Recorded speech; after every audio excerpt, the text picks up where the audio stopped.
today's episode, we're talking about breaking camels in and what not to do. Whether you're a camel owner, wannabe camel owner, or simply an adoring camel fan, you're in the right place for some fun, useful, and interesting camel talk. This is the Camel Connection podcast. We're your hosts. I'm Tara. And I'm Russell. Join us here for fun learning about camels, how to care for, train and handle them, plus insider stories and interviews. And also some interesting stories of our lifestyle with camels, the good, the bad, the ugly and the very funny. Make sure you subscribe now so you don't miss out on an episode.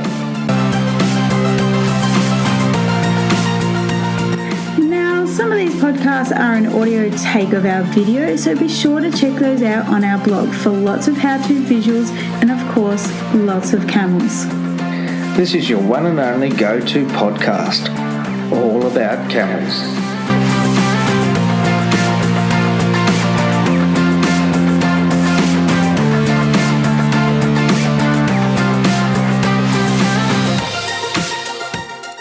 Welcome back to the Camel Connection podcast. Well, hello everyone. How you all faring? Today is the 24th of March and when we're recording this in 2020, and as you know, we're in a pandemic at the moment with the coronavirus.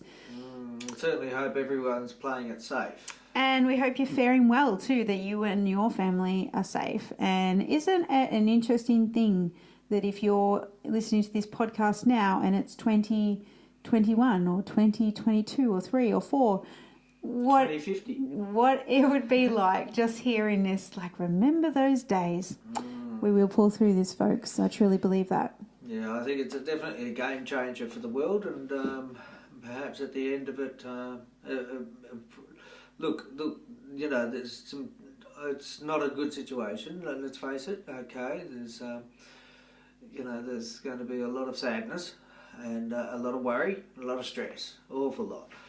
But at the end of it, we will get through, and hopefully we'll actually develop some things along the way that actually is for the better of mankind.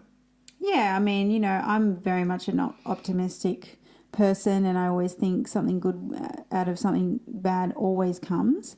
That doesn't give it a reason to not feel sad about things at the moment. You know, if you're self-isolated like millions of people across the world right now, you know, you may be looking for something to do, and learning about camels is one of those things. And that's our way of showing up for this world, is by helping you. Continue learning about camels, and if you've got camels, well, that's even better because you've got time to implement all these tips and tricks that we're going to give you. So we're super excited to show up and serve you in this way. Yeah, absolutely. I mean, you know, because of this pandemic situation the globe's going through, let's keep moving towards when it's over, and that's my message really, and what we're aiming for.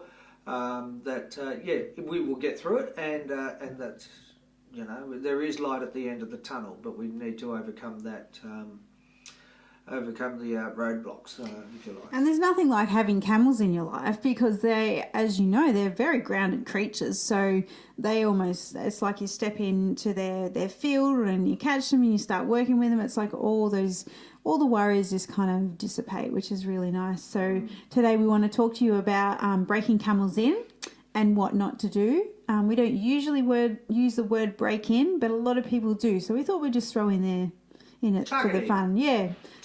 We don't think you need to break. I know it's just a play on words, but we don't think you need to break a camel in order to, you know, train them. So. No.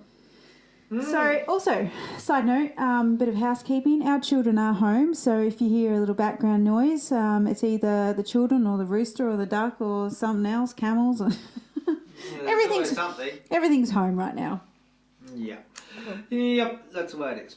Okay, so what not to do, or what you shouldn't do when training and helping your camel to turn over. But that's another expression, isn't it? Turn over. What do you mean? Well, like, I mean, you know, in the horse. So, you know, like, with horses, some people use the term of breaking in. With camels, I like to use the. I've used in the past. Doesn't mean to say that's the only expression that I've used, but to turn over. They've actually come to a realisation, and they want to be compliant. So they want to actually work with you, and so instead of being green, they've turned over a new leaf. I like to call it camel connecting. Yeah. Because okay. But there's a certain moment when it happens. Yeah, for sure. And that's the moment when I say that, that's when they turn over a new leaf. Mm. Yeah. So where am I heading with this? Well, so we're talking about breaking camels in and what not to do. Okay. You ready? Okay. So here we go. One thing I reckon that you shouldn't do with training a camel is to rush in and expect results, that are unrealistic. Camels got to have time to grow and mature and to solidify and cement, the lessons, if you like, and the expectations that you have of the camel. So this is where, there's some, our method, 3 days from green to being, halter-led quite nicely and handled all over. Some people reckon that's fast and that's really quick. This camel's smart enough to be able to do that. But we've had, you more than me, have had years and years of dealing with multiple different camel personalities, because personalities come a lot into it. So it does, because of that, we're able to get those results, I believe. It's not just because we've got a secret weapon. No, but it's not that I'm expecting those results and quickly. I'm not rushing into it, okay? I'm using the procedure. And I'm understanding the complexity, if you like, of working with a spirit being inside different clothing. Well, it really does come down to all the personality difference with camels, doesn't it? Gosh, Some things will work for some really well, and other things will work for others really well, and maybe they don't cross over. And it's understanding, that it is that spirit being. And the training method that we use, which is the Camel Connection Trust-Based Training, Camel Connection Trust-Based Camel Training, trademarked. That works for all camels that we've come across in in all the courses we've done over the years. But some camels need a little bit of tweaking, and I think this is why this point is really important, not to rush it. Yeah. Is because you just can't go in expecting that this camel is going to achieve this in 3 days. It very well might, but your camel might be a little bit, challenging, or may want to just see how far they can push your buttons. How interesting that's come up, because how many times have people gone ahead and said, when we're at the beginning of a clinic and there's a particular camel that everyone said, it's going to be the hardest one out of the lot, it's going to be the most difficult camel. And yet time and time again, it's proven that particular camel that is perceived as being the one that they're really going to struggle with is the one that really picks it up quickly. It is a funny thing. Ones that, he's such a lovely boy, he's such a lovely fella. And we're going, they're going to be hard. This one, okay, let's have a look at this one. Yeah. So we always it's just because we're seeing so much of it. They're like, oh, my camel's, this one's going to be super challenging, and we tell them off the bat, we're like, well, guess what? He's going to be the easiest. And they're like, no, I don't believe you. And then 3 days later, like, oh my gosh, look at the difference. That was amazing. And then the ones that are, I think he'll be easy to train because he's really sweet and friendly. And I'm like, oh, he's going to be hard. Yeah. Happens all the time. It does. So the second point that I've got, I don't know what you've got there, Tara, but the second point I've got is now I've got allow ego to develop. Oh, so don't allow your ego to develop. Yeah, we speak a lot about ego because it just how do you explain? There's always a surprise around the corner. There is, and how do you explain ego from a camel's perspective? Let's try that. I'll try one and then you try one, Russell. Like, I'm the camel and this is how I perceive ego. Oh, they think that they're going to get this achieved today. Oh, I'm feeling their urgent rush of energy that they want things done really quickly, but I'm a camel and I don't do things quickly. I mean, I'm a desert animal. I was born to walk long distances and, just be really kind of cruisy all day. I just can't, I can't do this. Was that a good interpretation of camel perceiving ego? I picked my jaw off the ground there. What was that? That was me trying to reenact how a camel might perceive ego. Okay, so that's one way. Yeah, all right, so you I'm do going to one. play your game, okay? All right, you be the camel. I'm going to play your game. And it actually comes into this is like charades, for camel charades. The next point that I want to make. Okay. Which I'll explain that at the end of it. Oh, what's this thing coming over? Oh my God. Oh no, it's so strong, it's not soft and gentle. It's... He's grabbing my rope. I can't do it. So he's... I don't know if that was... Right? Yeah. Scared little camel. Right? Scared. The fear. And this is where perhaps ego would come into behaviours and actions upon the trainer or the owner, the trainer, that would vindicate that camel's fear. So let's just get clear a little bit on what ego is. So I think I did Google at one stage in the podcast that we did, but ego is, let me Google it again. So Russell, what do you want to say? Okay, I will. I'll go. Ego is not a dirty word. It's a Skyhook song back in the 1970s. So ego, a person's sense of self-esteem or self-importance. So that kind of really sums it up. Is that, are you going in, like, it's obviously self-esteem is a very healthy thing to have, but I would say, like, from a camel's perspective, it's more the self-importance. Like, you know what? I want to get this is a human saying this, I want to get this done in a certain amount of time. This camel's going to have to do that. And if they don't do that, then I'm going to get more abrasive and more forceful, and then we're going to get this done. That's definitely the attitude. That's how, talking about you, that's how we're talking about ego in a camel training field. Absolutely. And this is where you've got to read that spirit being inside the different clothing. Okay? Have a look at that camel. Like I say the spirit being inside different clothing. That's exactly how I look at them, and understand that everyone is different. Every single person on the planet is totally different. The spirit beings inside clothing, and their clothing, the camels, is just different. They're no different to us, but some of them are very, very scared because, of course, you're a different species. They may not, if you've got wild camel, never seen your species. So if you come over with ego, you're vindicating their fear. Because they already have that natural fear of you because they don't know what you're about. You are. The best way, and this is honestly, the more humble, the more gentle, the more almost apologetic, but not quite. It's a fine line there too. The way how you approach that animal, okay, it's reducing this, vindicating their fear. And if it means just from a distance at first that you're approaching this animal so that they get used to you. We've often said, not just simply walking around inside the yard, picking up sticks, pretending to be a camel. You're reducing the camel's perspective, or camel's perception, is the right word there, of who you are.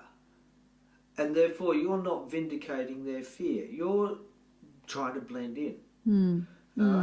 Does that make sense to you? Tara, does it? Oh, it makes sense to me. Yeah. Okay. Well, hopefully it I can't speak for everybody else. If that didn't make sense, leave a comment. I think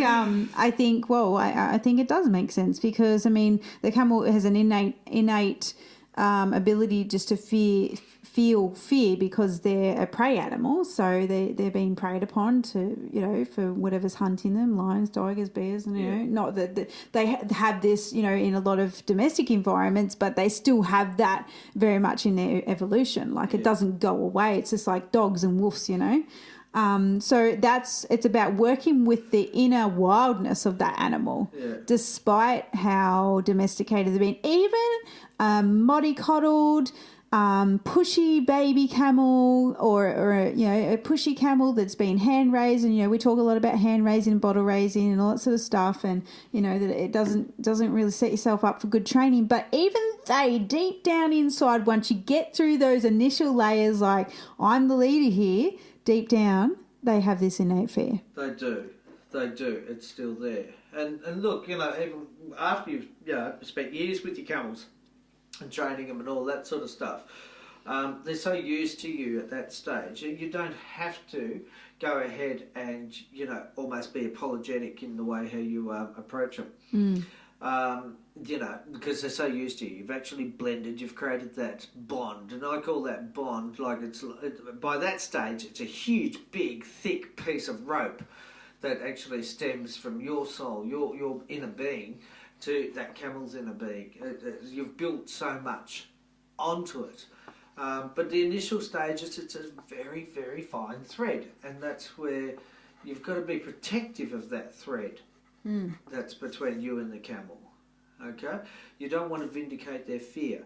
But that doesn't mean to say that you don't do procedures in a training regime, but you do it in such a way that you're very, very mindful that this camel has fear of you. And we teach this, like, even if this, like, our job as a camelier isn't really to take away the camel's fear, because the camel will always have fear, as we just covered. Our job as a camel handler, camel connector, you know, whatever you class yourself as, is to actually help manage that fear. Okay, so this camel's scared right now. How can I help him, her, you know, feel a bit more at ease? What do I know in my training that I've learned that I can use right now to help calm that camel? And that is exactly what we teach in our camel training courses, online and in person, is how to calm the farm. You know, like, how do we, you know, if the camel does get upset, what should you do in those moments? And here's what to do, sort of thing. You know, it's sort of like cattle stations. Two types of cattle stations. One's use motorbikes to go ahead and muster the cattle, and the others use horses. And it's been noted many, many times that the ones that use horses to muster the cattle are quieter cattle, and they have less health issues and all that sort of thing. Okay, and it's because, you know, it's a much more gentler way of mustering, and it's not noisy and it's not rushed, and it's this, that, and the other. Okay, well, with the camel training, a little bit the same there. All right, I've got another point. Do you want to hear it?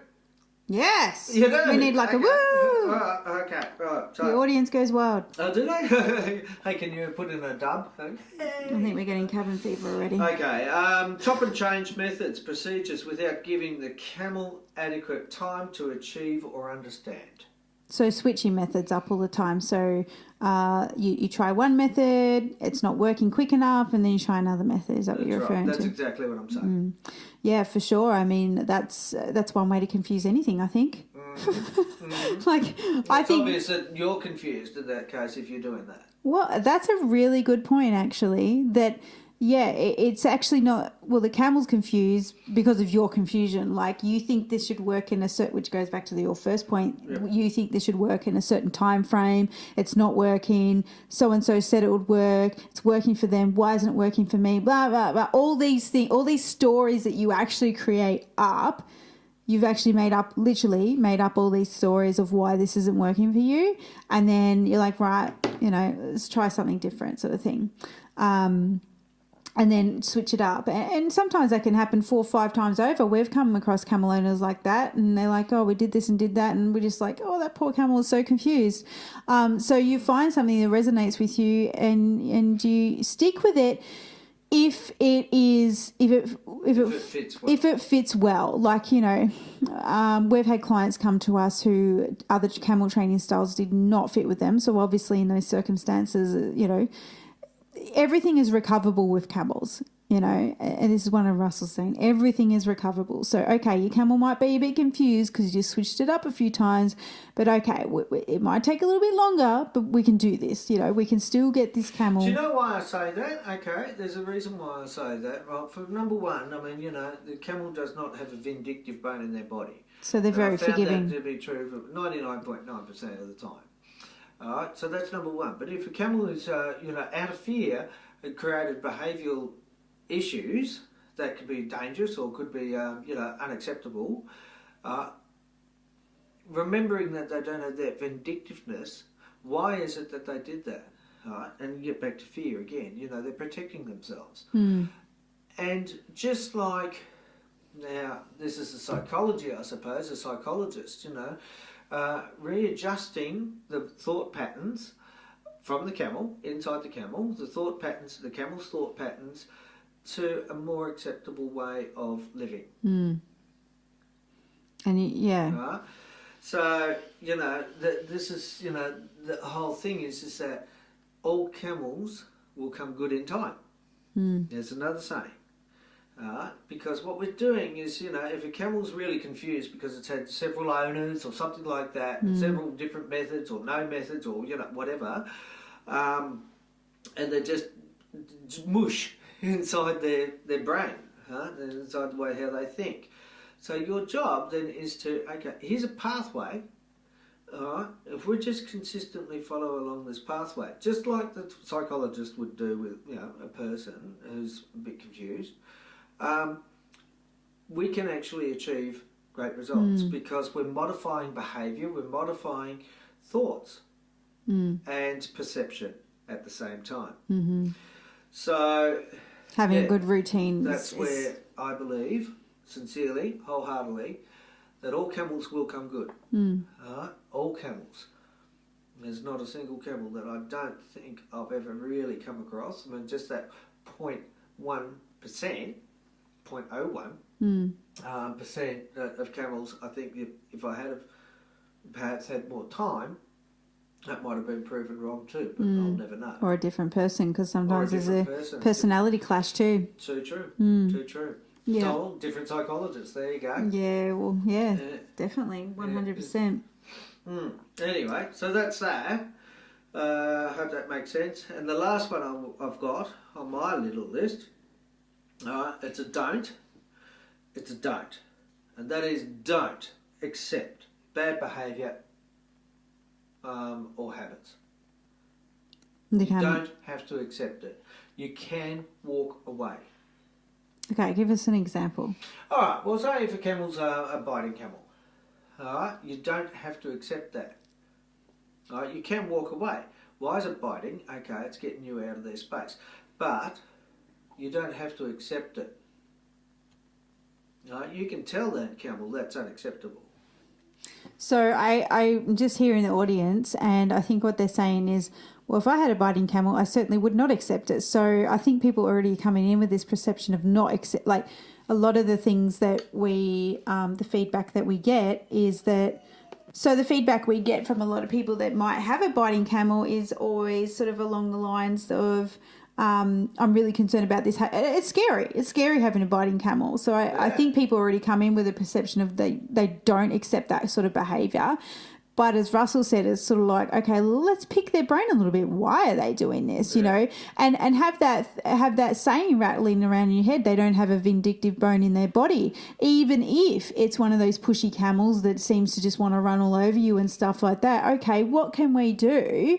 Like, why is this camel doing this? You know, still, there's always a reason. And the other thing is you've got to look at yourself and your own behaviour there. Okay, not accepting the biting behaviour, but look at yourself and how you are behaving around the camel, or what you're doing around the camel. What is it that you do that makes the camel want to bite you? And if it's just simply you're coming into their space, well, don't get into their space until you're at a point with that camel and their training and their handling that you can manoeuvre a little bit more into their space.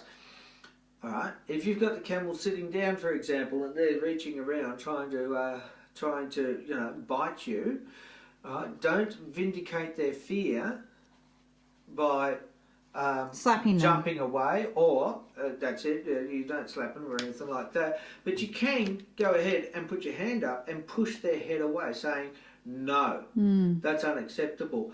And if you continuously do that, if that camel continuously tries to reach around and bite you, all right, and you have got your hand up and you push their face away, so you're not fearful of that. Because remember, most of the time it's bluff on the camel's part, all right? They'll actually think, they're actually thinking, okay, well, I'm going to try to get this person away from my space, but I'm going to be very, very careful because I'm not necessarily going to go all the way where they pick you up and just throw you, unless if it's really dramatic, because they're fearful of the consequences. They've got such great fear inside them, and it's amazing how much fear they actually can possess. But if you're persistent in saying no, and you're still in their space, with your hand up against the face and pushing it, and keep yourself safe, of course. Don't try to put your hand in there. Don't try to be a hero. Don't try to be a hero.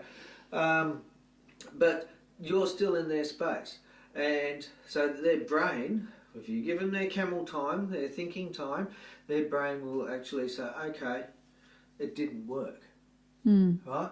My reaching around did not work. My trying to bite did not work. There's a lot of layers to this, and we understand that if you've got a biting camel, it can be very scary, and we coach people through this all the time. It's a big concern a lot of people have, but in some ways it's an easy fix, like, with the proper knowledge of, okay, when's the camel doing it? How's the camel doing it? How is the camel perceiving you? So we literally have to read this camel's mind. Even if we're having phone consults with people, we have to read this camel's mind. Why are they doing this? Really tune in with the camel, because they all have their different reasons. And as a camel owner, that's what you need to understand about your camel is, okay, why are they doing this? And you might not figure that out for a couple of months, but getting there is the point. And of course, that you have support from us. So, definitely a really good point. So I'd like to finish this this episode with I wrote it down because I couldn't think of proper words. But don't go into a camel training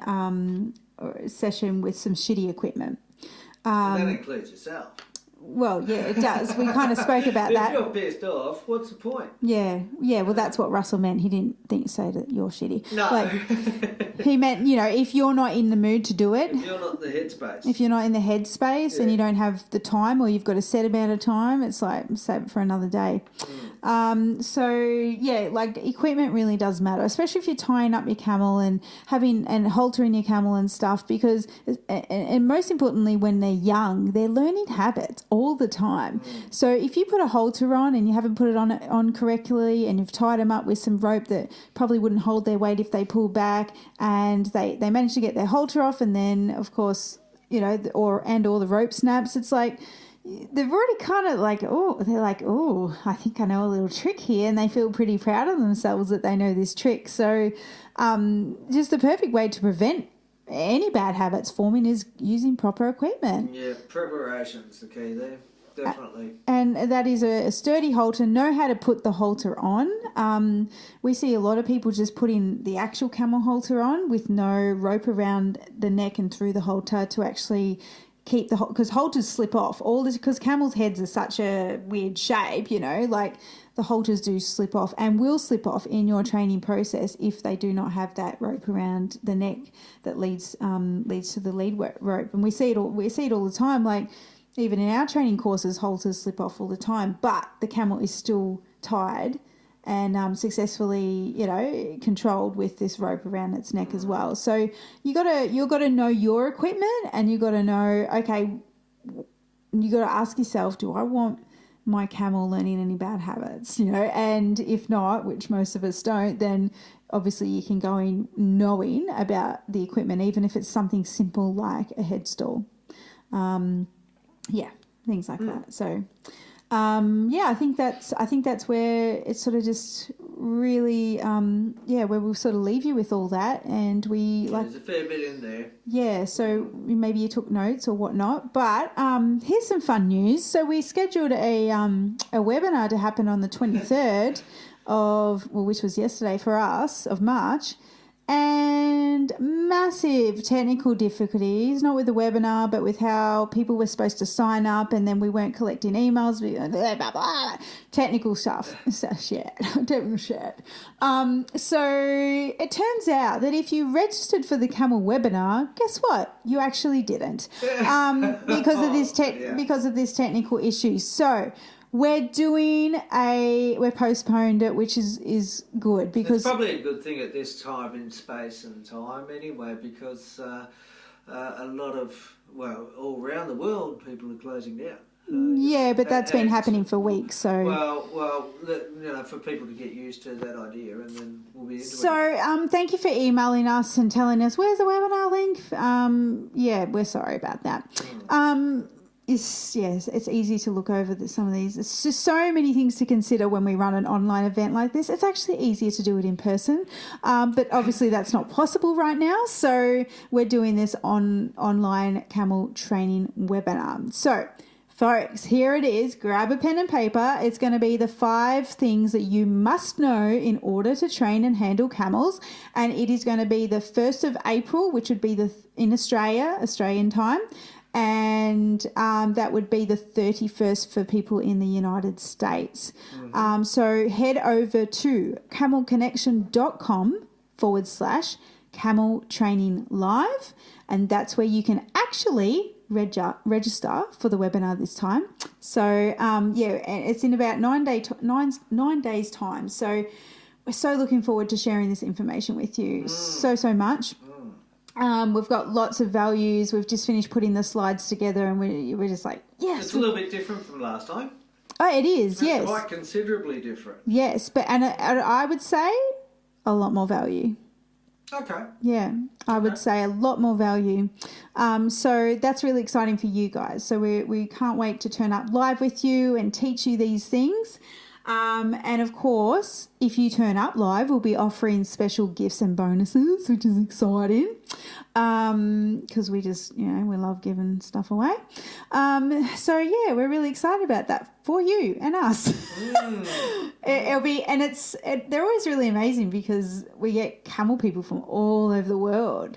And I'm just like, wow, because we always ask where you're from, and there's people from all over. It's amazing. That's what we're going to be doing. So excellent. Sign up.